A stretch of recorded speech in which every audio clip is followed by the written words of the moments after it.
guys, it's me, JB. We are in week 51, and as we go deeper, we are taking it back to week 25, where our verse was from Proverbs 25. The purposes of a person's heart are deep waters, but one who has insight draws them out. Live with purpose. So if you saw my week 25 video, it gives you a little bit of background on this and how I'm like really super passionate about it this year. And also, if you didn't see my last video, I am allergic to Christmas trees, if you did not know that. And now it's really setting in that this allergy is real. And I missed a day of my allergy meds, and so this has happened. And so my face is kind of puffy, and my eyes are doing the thing that they do. So excuse me, like if I like start sneezing or dabbing or whatever, life happens. Me and Christmas trees just don't like each other. So it is what it is. It's that time of year. So I'm going to go ahead and get into our questions. Actually, my first question is going to be a little bit different than normal. So, are you willing to live with purpose? Now, I'm starting with this question, phrasing it a little bit different than what I normally do with my first question, because of the fact that if you don't make the decision, and I don't mean like I think this is a good thing to try. You have to fully and completely make the decision that you want to live with purpose. Because if you don't, it doesn't matter what you do after that point. You're never going to be able to go in the direction that you need to do. You have to make a decision, because even making that decision doesn't make it any easier.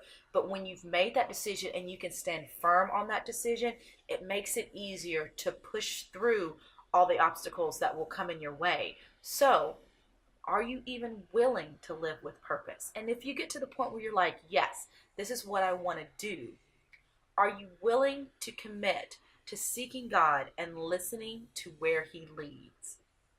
This is the part right here where the commitment part is easy, but the actual doing part sometimes can be a little bit hard, because for me, I know like I am committed to God and seeking God and knowing His will for my life. And I want to listen and I try to listen, but sometimes I'm like, is that you? And then I got questions, then I need follow-up questions. That's my thing. I'm that girl that will, God tells me to do something, I'm like, yes, Lord, I will do that. So, what do you need me to do first? Do I need to go over here first? Do I need to do this? Do I need to take a friend? Like, I have questions, and I'm learning now to just say, yes, Lord, and just go, and not ask all the questions, and not have to know all the details. And I want to know the details, and sometimes God will tell me the little bitty allergy medicine, the little bittiest of things, and then there will be nothing more with it. And then I'm just sitting there like, I got questions, but I'm trying to just be obedient in that little bitty thing instead of going into the flesh and asking all the questions, because I want to know the details. And so that's the thing that really I'm working on, is actually just listening to God and not getting myself so caught up in the details of the details, and letting things be what He wants them to be. So that's kind of where I'm at. So you have to get to that point where you decide, when you want to live on purpose, that you are going to seek Him, you're going to listen, and you're going to trust. Because without those things, there's no way we're going to get this down. And we'll fail. I probably failed this week.